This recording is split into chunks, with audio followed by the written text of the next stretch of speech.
Birdsoul é um aplicativo que ajuda as pessoas a lidarem com fobias de forma graduada, através de um dispositivo de realidade virtual. Esse aplicativo foi elaborado por estudantes brasileiros de 14 anos do Instituto Alfa Lumen, uma ONG especializada em atender e incentivar estudantes talentosos da rede pública do interior de São Paulo. Hoje vamos conhecer o trabalho da ONG, recebendo no programa sua fundadora, Nuricel Villalonga Aguilera. Está no ar o Observatório do Terceiro Setor, o olhar da cidadania.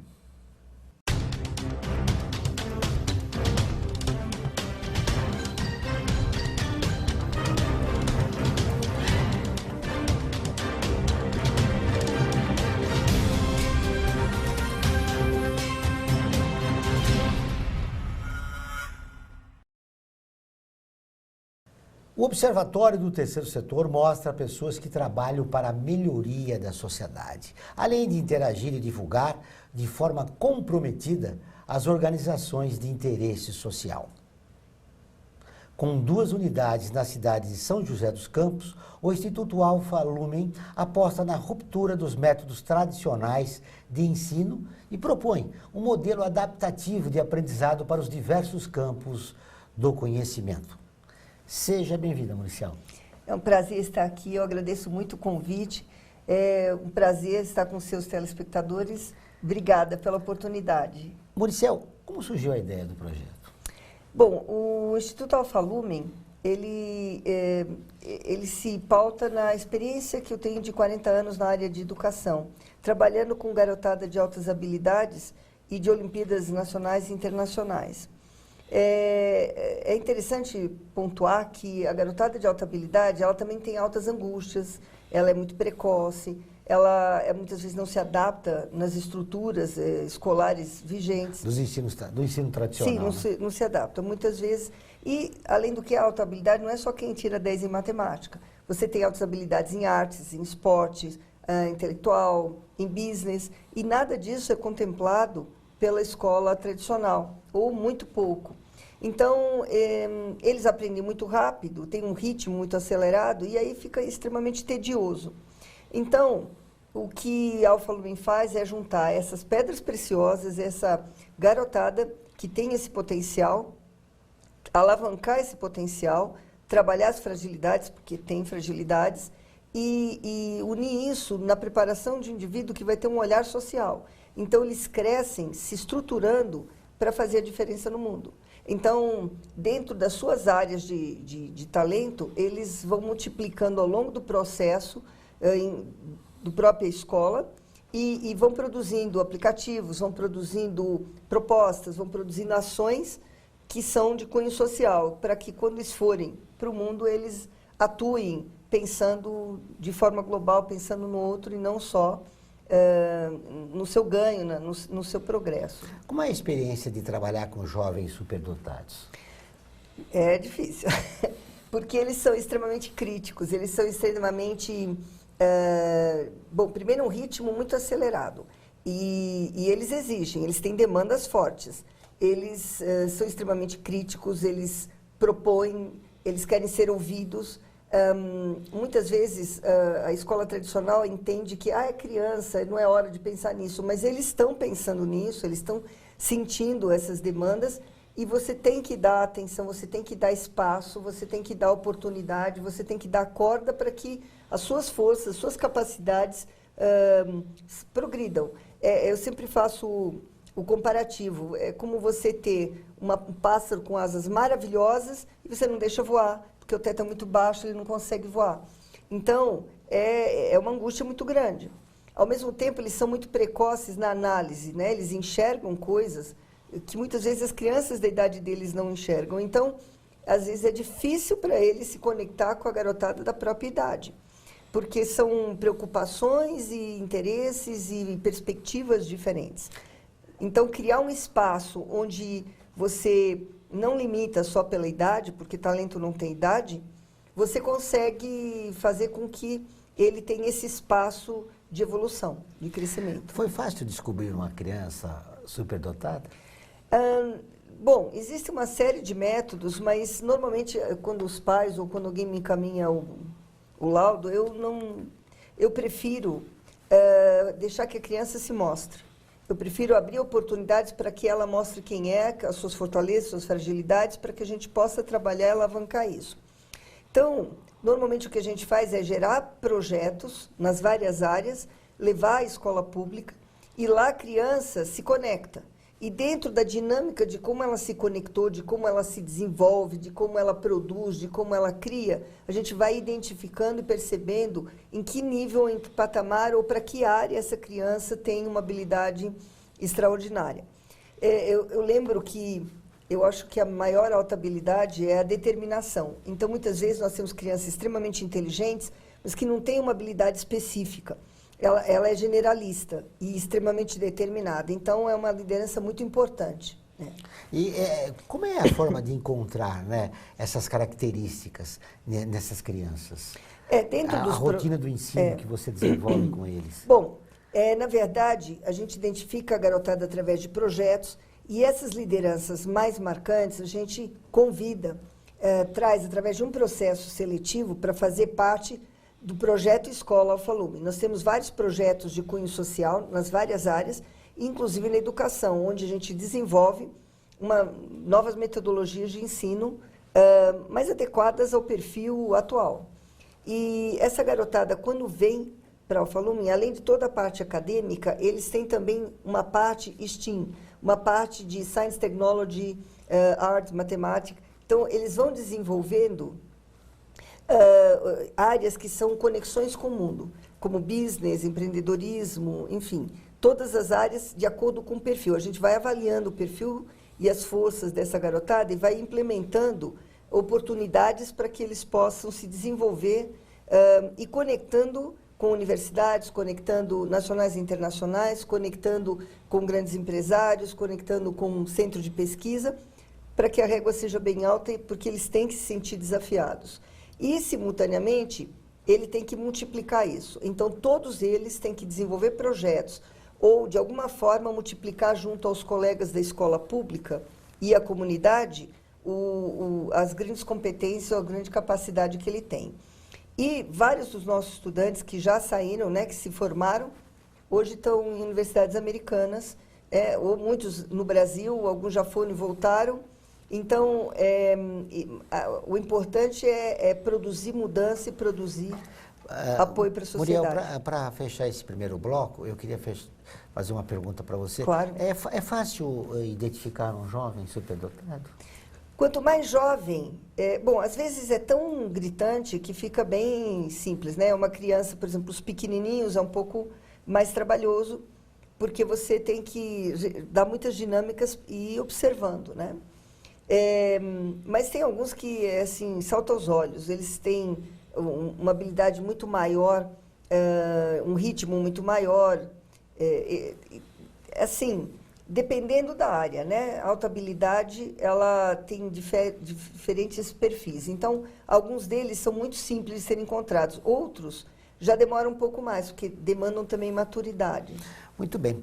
Você sabia que todas as terças e quintas-feiras, ao vivo, às 14 horas, tem programa de rádio Observatório do Terceiro Setor?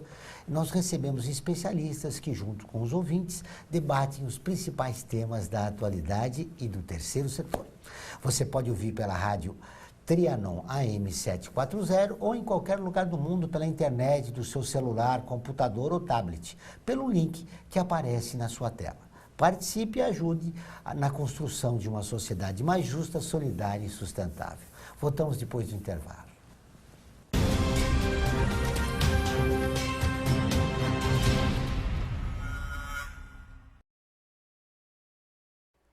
Olá, eu sou Laura Gelbert, da ONU News. Notícias das Nações Unidas e do mundo você acompanha na página e nos programas do Observatório do Terceiro Setor, parceiro da ONU News.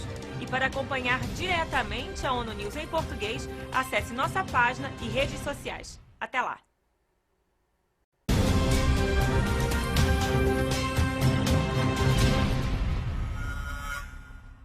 Estamos de volta com o Observatório do Terceiro Setor, o Olhar da Cidadania. No nosso canal do YouTube, todos os programas de TV estão disponíveis para você assistir quando e onde quiser. Lá você encontra o 3 News, com notícias inéditas toda sexta-feira. Acesse youtube.com/Observatório 3 Setor e clique no ícone inscrever-se. Vale a pena conferir. Noricel, você estava me dizendo a forma de como se identifica esses jovens superdotados. Há também aí um trabalho da família. E como a família pode descobrir que ela não está com um garoto problemático e sim com um garoto superdotado? Muitos garotos superdotados ou com altas habilidades, eles são extremamente críticos, eles são bem pungentes. Nem todas as famílias conseguem lidar com esse perfil. Muitas vezes a escola também não gosta quando a criança se coloca. Então, a gente tem conhecido pais que não sabem como lidar com essas crianças, porque elas têm demandas altas, elas têm uma cobrança, interesses, velocidade, e muitas vezes eles se retraem e dizem, meu Deus, né? E muitas escolas consideram essa garotada como uma criança problema, quando, na verdade, se você der o suporte necessário, ela vai ser fantástica, ela vai deslanchar. E hoje, nós sabemos que mais ou menos 10% das crianças têm algum tipo de alta habilidade no Brasil, no mundo. E quando você faz o cômputo da quantidade de crianças que são reconhecidas como altas habilidades, como superdotadas, é ínfimo. Então, assim, a verdade, a maior parte delas se perde. Então, como a gente pode sugerir aos pais atenção? A criança é curiosa, é uma criança que quer se conectar, ela está atenta às questões do mundo, ela geralmente tem um senso de justiça apurado, ela se dói quando alguma coisa é injusta, ela muitas vezes reage a isso, depende um pouco da alta habilidade, né? Se você tiver uma alta habilidade corporal, como o Neymar, você vai ter um tipo de acompanhamento que as pessoas aplaudem, acham lindo, maravilhoso. Se você tem uma alta habilidade social, interrelacional, você vai se dar bem, vai ser... Isso é importante destacar. Ele é uma criança que se isola ou ele se comunica bem? Porque depende do tipo de alta habilidade que ele tem. Assim, as crianças se isolam quando elas não encontram empatia no seu entorno. Se ela encontrar um espaço, a sua tribo, né, onde conversar, onde trocar, ela não vai se isolar. Então, numa escola onde, por exemplo, não há uma atenção específica para crianças que gostam de questionamentos de business e tal, ela vai se isolar e vai fazer por fora. Então, é necessário que toda escola tenha espaços diversificados para todos os perfis, para que essa garotada que tem esse talento tenha onde se expandir. E os pais, quando percebem uma criança que é assim agitada ou que considera a escola extremamente tediosa, fica alerta, dá oportunidades, leva essa criança para oportunidades, se o pai tiver recursos, então para escolas de robótica, de teatro, cinema, enfim. Se não tiver recursos, busca o que o governo está viabilizando, ou ONGs, que existem várias ONGs que propõem essas soluções, para testar essa criança, para checar se ela não se apaixona por uma dessas áreas, e aí, então, ela se engaja e cresce incrivelmente. E não é fácil, né? Para os pais que tiveram uma formação no ensino tradicional, compreender que o seu filho é diferente, né? Não é fora do comum a gente ter que traduzir a criança para o pai. Né? Eu já ouvi, por exemplo, dizer assim, meu filho é estranho. Eu falei, não, ele não é estranho. Você que não está sabendo ler o que ele é, quem ele é. Então, a verdade é que os pais também precisam de ajuda, porque é muito diferente para eles. E eles também não sabem como levar aquela situação. Muitas vezes são pais muito da área de humanas, por exemplo, e o filho é muito bom na área de exatas e vice-versa, né? Então, a verdade é que você tem que dar espaço para que a criança consiga mostrar quem ela é, que ela tenha a oportunidade de contato com todas as possibilidades e que possa se conectar em alguma delas, se encontrar. Senão ele acredita, e infelizmente, que assim, se ele não tem aquele perfil padrão, você é um problema, você é um problema. Então, uma hora que ele acredita. Então, muitas crianças vêm para nós acreditando piamente de que são um problema. Com a autoestima baixa, né? Péssimo, muito baixa. E a gente tem todo um trabalho para que ela se perceba como alguém extremamente capaz, competente e capaz de produzir coisas incríveis, como eles produzem na área de artes, na área de exatas, né, na área de business. Então, na hora que você alavanca adequadamente, eles surpreendem, e não importa a idade. Nós temos o caso de uma equipe de segurança da informação, hackers, mas hackers do bem. E a segurança da informação é uma área muito restrita aqui no Brasil, tem poucos, e as empresas têm uma demanda muito forte. E tem um campeonato que chamam Capture the Flag, onde geralmente são profissionais, né, universitários ou profissionais. E numa dessas a gente conseguiu encaixar uma equipe que tinha um menino de 10 anos, assim, toda criançada. Quando eles entraram, o pessoal olhou assim, tipo, meu Deus, o que é isso? Jardim de infância, que horror, tal. Eles ganharam em primeiro lugar. Então, assim, talento não tem idade. E se você dá o suporte necessário, não só cognitivo, mas também socioemocional, porque a criança ela tem que crescer, ela tem que ser criança. Ela tem uma competência em excesso, mas ela tem que aprender a trabalhar o seu emocional junto com o seu cognitivo. Então, há todo um trabalho de preparação para que ele se desenvolva. Falando em trabalho de preparação, quando os pais descobrem que o garoto é superdotado, ele precisa reaprender a lidar com ele, né? Sim, sim. Então, assim, na verdade, eles começam a entender o que está acontecendo. E aí eles se apaixonam muitas vezes pelo... Nossa, então era isso. Muitos se sentem assim, nossa, eu não percebi, sabe? Se sentem culpados, mas... Tem que fazer um trabalho com eles? Sim, sim, sim. A gente desenvolve... Perdão. A gente desenvolve com as famílias também.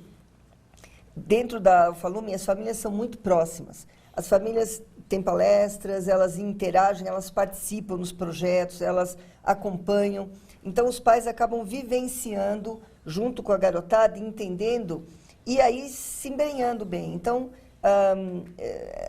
a criança acaba tendo um suporte maior e finalmente se sentindo mais entendida pela família, né? Você estava citando dos hackers. Esses jovens talentosos, eles já têm uma comunidade na internet? Conversa entre si? Sim. Não, existem muitas comunidades, né? Existem o grupo das Olimpíadas, no Facebook tem N grupos de várias áreas onde eles conversam, as tribos têm, né, espaços. Então, hoje, com a internet, se tornou muito mais simples essa conexão, né? Isso é importante, para eles não se sentirem isolados na sociedade. Eles já são muitos, né? Então, muitos deles, eu conheço jovens que estão em cidades pequenas e que a verdade é que o contato deles, a interação deles é basicamente via internet com pessoas que falem a mesma língua, né? Que têm os mesmos interesses. Então, ao mesmo tempo, é um alento, porque ele não está isolado do mundo, mas... ao mesmo tempo é um problema, porque ele está isolado da comunidade dele. Nós vamos para um pequeno intervalo e voltamos dentro de instantes.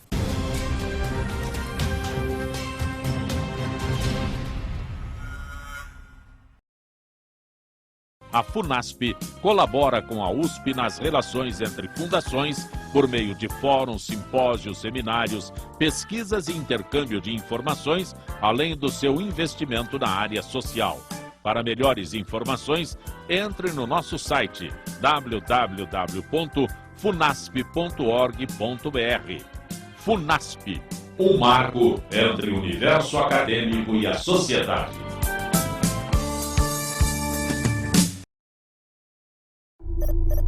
Internacionalizar a economia afeta o seu emprego? Para onde vai o Brasil? Ter opinião sem análise é só repetição, repetição, repetição, repetição, repetição, repetição, repetição, repetição, repetição. Informação é importante, análise é fundamental. Le Monde Diplomatique Brasil, independente e crítico.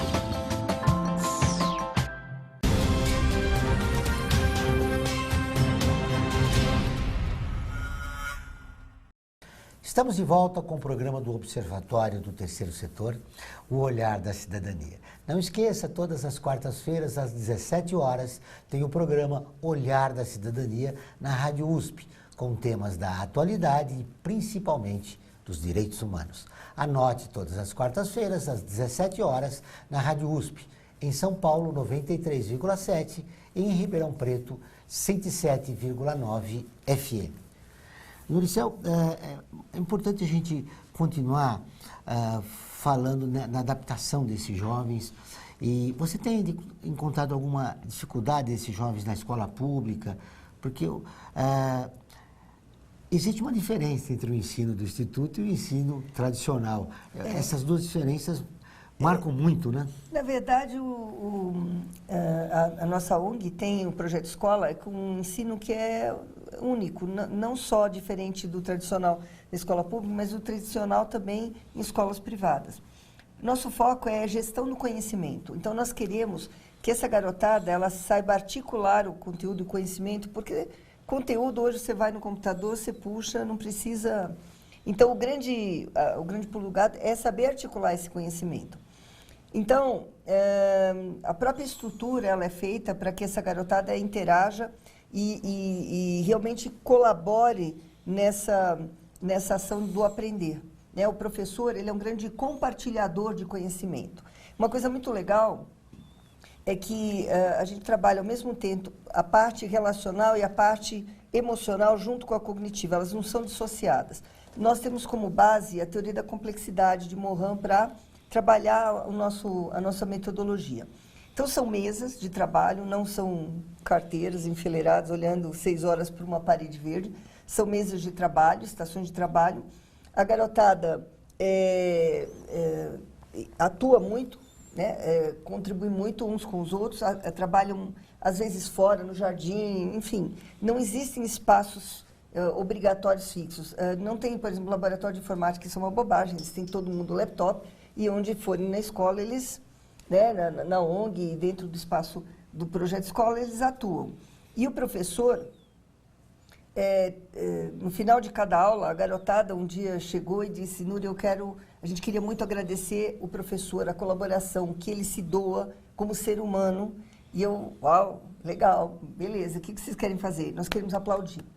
Então, no final de cada aula, desde aquela época, eles aplaudem agradecendo o professor ter se doado. Há uma integração entre Sim. alunos e professores, mas um aspecto importante também é o respeito à singularidade da criança. Sim. Tem criança que demora 2 minutos para aprender, outras demoram 50 minutos. Então, como é que vocês tratam esse assunto? Nós temos a parte acadêmica, eles se ajudam muito, eles atuam muito, existe toda uma estrutura própria para dar reforço para cada um deles, de acordo com a demanda, né? Porque todos têm pontos fortes e têm seus pontos frágeis. Nós temos estudantes que têm uma competência artística impressionante, mas são péssimos em matemática e vice-versa. Então, você tem que ter estruturas que ajudam aquele estudante a atuar dentro daquela área. E, ao mesmo tempo, a gente tem toda uma área STEAM onde não tem faixa etária. Eles atuam segundo o interesse deles, com diferentes idades. Outra coisa que a gente faz é, se um estudante, nosso aprendizado já é bem avançado, mas se algum estudante, como eu tenho o caso, ele ainda está mais avançado e com a maturidade necessária, ele vai adiante. Então, ele vai de acordo com o que ele precisa.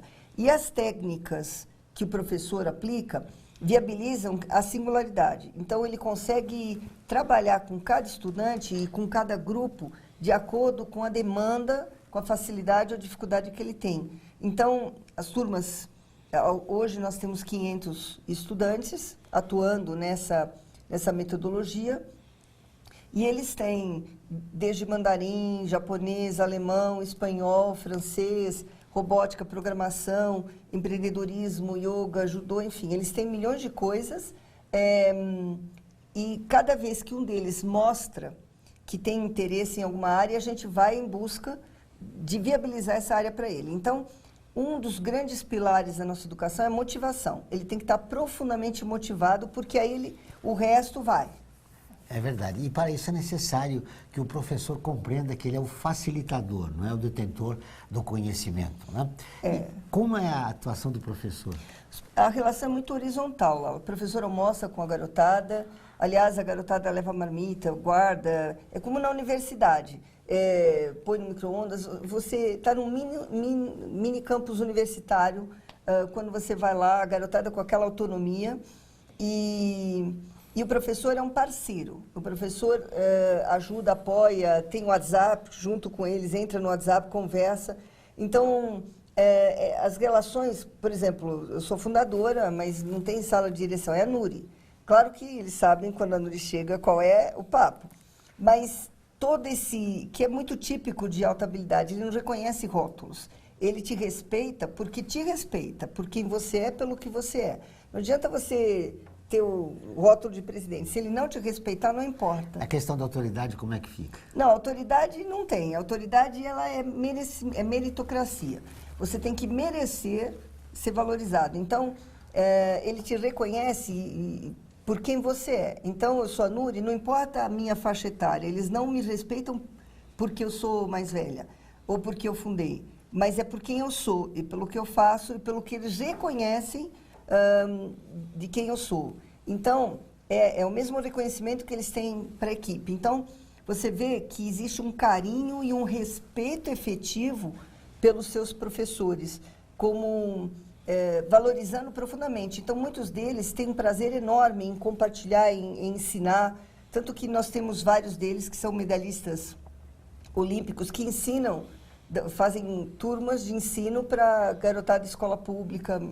Então, assim, existe um grande prazer no ensino, na multiplicação. Então, essa relação, esse ambiente favorável, esse ambiente de honestidade. Por exemplo, a gente não toma conta de avaliação. Na avaliação, ele pode sentar em qualquer parte da escola e fazer avaliação, porque ninguém cola. Porque eles estão fazendo uma construção real deles. Então, não faz sentido colar, entendeu? Então, existe toda uma cultura de construção efetiva, porque ele sabe que se ele se constrói realmente e efetivamente, ele vai poder um dia liderar de forma consistente, ele vai poder contribuir com o mundo de forma consistente. Então, essa é a filosofia. Isso é muito legal, eles construírem a sua própria narrativa. Mas como é a relação quando eles voltam para a sociedade, quando eles voltam para casa? Você tem que fazer essa ponte Sim. também, que é onde eles vivem, né? Então, a verdade é que a gente não dissocia, eles não vivem na bolha, porque tudo que se faz é multiplicado para a sociedade. Eles convivem constantemente com a garotada da escola pública, com o pessoal de universidades, com empresários, ou seja, na verdade, a gente os conecta o tempo inteiro em ações com a sociedade. Então, eles nunca estão dissociados, ao contrário, eles estão muito mais conectados do que as escolas tradicionais, que criam uma bolha de proteção. Eles estão o tempo inteiro interagindo com o mundo. Isso é muito importante, né, para o crescimento deles e, claro, para o projeto continuar sendo desenvolvido. Parabéns pelo teu trabalho, mas você, antes de a gente começar a entrevista, você falou que está preparando um projeto para a Fundação Casa. Eu queria que você falasse rapidamente dele. Na verdade, nossa garotada desenvolve vários projetos, né, como que a gente comentou inicialmente. A gente faz o horta-escola para comunidades de baixa renda e a gente está planejando um projeto junto à Fundação Casa, a nossa garotada que multiplica. Então, para isso nós estamos fortalecendo bem a parte psicológica, para eles terem a fortaleza, né, para conseguir. E a ideia é levar robótica, levar línguas, levar uma série de oportunidades para essa garotada, porque pode ter certeza que tem rapazes geniais lá no meio, diamantes descartados, como diz Dimenstein, que precisam de uma oportunidade. Falando de diamantes descartados, fechando agora a nossa entrevista, de que mais você tem medo? Medo?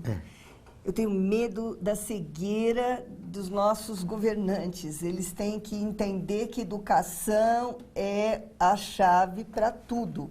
Eles têm que entender que um país que não tem uma educação, investimento forte, real, em educação de ponta, não vai para frente.